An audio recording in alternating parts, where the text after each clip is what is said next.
Spring സീസണിലോട്ട് വരുമ്പോൾ കണ്ടുവരുന്ന ഒരു വ്യാപകമായ ഒരു വൈറസ് ജന്യ രോഗമാണ് മംസ് അല്ലെങ്കിൽ മുണ്ടിനീര് എന്ന് പറയുന്നത്. മുണ്ടിനീര് പൊതുവെ പാരാമിക്സോ വൈറസ് എന്ന വിഭാഗത്തിൽപ്പെടുന്ന ഒരു വൈറസാണ് പടർത്തുന്നത്. അത് പ്രത്യേകിച്ച് ഉമിനീര് ഗ്രന്ഥിയായ പാരോട്ടിഡ് ഗ്ലാൻഡിനാണ് ബാധിക്കുന്നത്. ഇത് പ്രത്യേകിച്ച് ചെറിയ കുട്ടികളിലാണ് കാണപ്പെടുന്നത്. 2 വയസ്സ് തൊട്ട് 12 വയസ്സ് വരെയുള്ള കുട്ടികളിലാണ് പൊതുവേ കാണപ്പെടാറ്. പക്ഷേ ഈ കാലഘട്ടത്തിൽ മുതിർന്നവരിലും മംസ് കാണുന്നുണ്ട്. പ്രത്യേകിച്ച് ആ ഒരു ഡയറക്റ്റ് കോണ്ടാക്ട്, കുട്ടികളിൽ നിന്നുണ്ടാകുന്ന ഒരു ഡയറക്റ്റ് കോണ്ടാക്റ്റോ അല്ലെങ്കിൽ വായുവിൽ കൂടെയൊക്കെ മംസ് മുതിർന്നവരിലും കണ്ടുവരുന്നുണ്ട്. മംസ് എങ്ങനെ നമുക്ക് പടരുന്നത് നമുക്ക് നോക്കാം. ഇത് പ്രത്യേകിച്ച് ഒരു എയർബോൺ ഡിസീസ് ആയതുകൊണ്ട് വായിൽ കൂടെ അത് പകരും. പിന്നെ അതുകൂടാതെ തന്നെ ഡയറക്റ്റ് കോണ്ടാക്ട് കൂടെയും അത് മറ്റുള്ളവരേക്ക് പകരാൻ ചാൻസ് ഉണ്ട്. മംസിൻ്റെ പ്രധാന ലക്ഷണങ്ങൾ എന്ന് പറയുന്നത് പനിയാണ്. പനി, പിന്നെ ദേഹവേദന, തലവേദന, വേദന, പ്രത്യേകിച്ച് നമ്മുടെ ഇയറിൻ്റെ ചെവിയുടെ മുൻവശത്തായിട്ട് ഉള്ള അമിതമായിട്ട് നീരോട് കൂടിയിട്ടുള്ള വേദനയാണ് ഇതിൻ്റെ പ്രധാന ലക്ഷണം എന്ന് പറയുന്നത്. മംസിൻ്റെ ഇൻക്യുബേഷൻ പീരീഡ് എന്ന് പറയുന്നത് 1 ആഴ്ച തൊട്ട് ഒരു 3 ആഴ്ചയിനിടയിലാണ് അത് പടരുവാനും അതിൻ്റെ സിംറ്റംസ് പൂർണ്ണ തോതിൽ കാണപ്പെടുകയും ചെയ്യുന്നത്. അപ്പോൾ യൂഷ്വലി അത് പകരുന്നത് എന്ന് പറഞ്ഞാൽ നീര് വെച്ച്, അതായത് മുണ്ടിനീര് വന്നതിൻ്റെ സിംറ്റംസ് കണ്ട് വന്നതിൻ്റെ തൊട്ട് ഒരു 2 ദിവസം മുന്നേയും അത് കഴിഞ്ഞിട്ട് ഒരു 5 ദിവസം സ്വെല്ലിങ് വന്നിട്ട് ഒരു 5 ദിവസം കഴിഞ്ഞ ശേഷം അല്ലെങ്കിൽ 5 ദിവസത്തിനുള്ളിലുമാണ് അത് പകരുന്നത്. ഇനി മംസ് വരുന്ന സമയത്ത് നമുക്ക് എന്തൊക്കെയാണ് ശ്രദ്ധിക്കേണ്ടത് എന്ന് നമുക്ക് ഒന്ന് നോക്കാം. അപ്പോൾ ഇതിൻ്റെ പ്രധാന ലക്ഷണം എന്ന് പറയുന്നത് ഞാൻ പറഞ്ഞു ഒരേ പനി, വേദനയൊക്കെയാണ്. പക്ഷേ ഒരു കുട്ടിക്ക് അല്ലെങ്കിൽ ഒരു വ്യക്തിക്ക് ചവയ്ക്കുവാനുള്ളൊരു ബുദ്ധിമുട്ടാണ് ഇതിൻ്റെ പ്രധാന സിംറ്റംസ് എന്ന് പറയുന്നത്. അപ്പം ഭക്ഷണം കഴിക്കുവാനുള്ളൊരു ബുദ്ധിമുട്ടാണ് ഇതിന് പ്രധാന ലക്ഷണം. അപ്പം ഇതിന് പ്രത്യേകമായിട്ട് ശ്രദ്ധിക്കേണ്ടത് ഈ മംസ് വന്നതിന് ശേഷം അല്ലെങ്കിൽ വരുമ്പോൾ നമ്മൾ സോഫ്റ്റായിട്ടുള്ള അല്ലെങ്കിൽ മൃദുവായിട്ടുള്ള ഭക്ഷണങ്ങൾ കഴിക്കാൻ ശ്രദ്ധിക്കണം. കട്ടിയായ ആഹാരങ്ങളാണെങ്കിൽ അത് പുഴുങ്ങി അത് നന്നായിട്ടൊന്ന് പ്യൂരി ഫോമിൽ ഒരു പായസ രൂപേണ ആക്കിയിട്ട് വിഴുങ്ങുവാനും ശ്രദ്ധിക്കണം.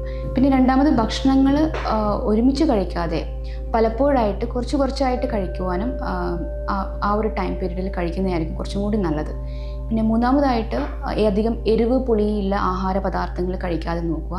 കാരണം എരിവ് പുളിയൊക്കെ നമ്മളുടെ ആ ഒരു ഉമിനീര് അമിതമായിട്ട് സെക്രീറ്റ് ചെയ്യുമ്പോൾ വേദനയും നീരൊക്കെ കൂടുതലായിട്ട് അനുഭവപ്പെടാറുണ്ട്. അതുകൊണ്ട് തന്നെ പറയുന്നത് അധികം പുളിയുള്ള ഭക്ഷണങ്ങൾ, പ്രത്യേകിച്ച് പഴങ്ങൾ, ഓറഞ്ച് പോലത്തെ പഴങ്ങൾ, അല്ലെങ്കിൽ എരിവുള്ള ആഹാരങ്ങൾ, അധിക എണ്ണമയമുള്ള ആഹാരങ്ങളൊക്കെ ഈ ഒരു ടൈം പീരീഡിൽ ഒഴിവാക്കാൻ ശ്രദ്ധിക്കേണ്ടതാണ്.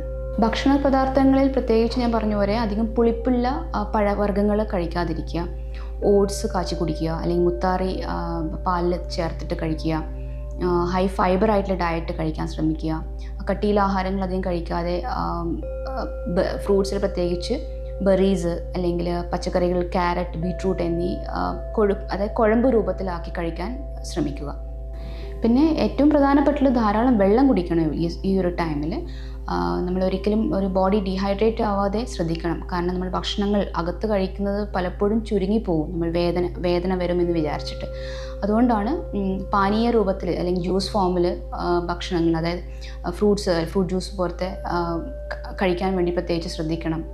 അത് നോർമലി വെള്ളമാകാം, അല്ലെങ്കിൽ ഫ്രൂട്ട്സിൻ്റെ പഴവർഗ്ഗങ്ങളുടെ, പുളിപ്പില്ലാത്ത പഴവർഗ്ഗങ്ങളുടെ ജ്യൂസ് ഫോമായിട്ടും കഴിക്കാൻ ശ്രമിക്കുക. അപ്പോൾ ഇതിൻ്റെ പ്രധാനപ്പെട്ടതെന്ന് പറഞ്ഞാൽ ഒരു ഇമ്മ്യൂണിറ്റി റിലേറ്റഡ് ആയിട്ടുള്ള ഒരു അസുഖമായതുകൊണ്ട് പ്രതിരോധമാണ് ഏറ്റവും പ്രധാനം. പിന്നെ മംസിൻ്റെ ചികിത്സ എന്ന് പറയുന്നത് ഇതിൻ്റെ പ്രതിരോധം തന്നെയാണ്.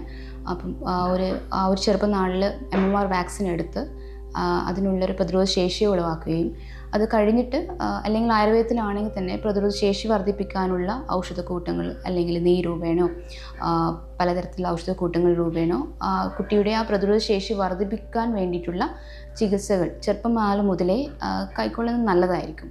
അപ്പോൾ മുതിർന്നവരിൽ മംസ് വന്നാൽ അത് ആൻറ്റിവൈറലായിട്ടുള്ള മെഡിസിനാണ് പൊതുവേ കൊടുക്കാറ്. പക്ഷേ ആയുർവേദത്തിൽ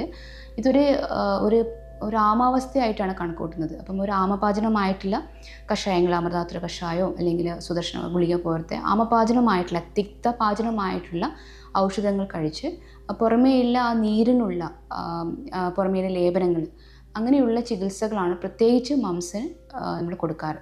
അതിൻ്റെ കൂടെ തന്നെ ഭക്ഷണങ്ങൾ കഴിക്കുന്ന ഞാൻ നേരത്തെ പറഞ്ഞ പോലത്തെ നിയന്ത്രണങ്ങൾ പ്രത്യേകമായിട്ട് ശ്രദ്ധിക്കേണ്ടതാണ്.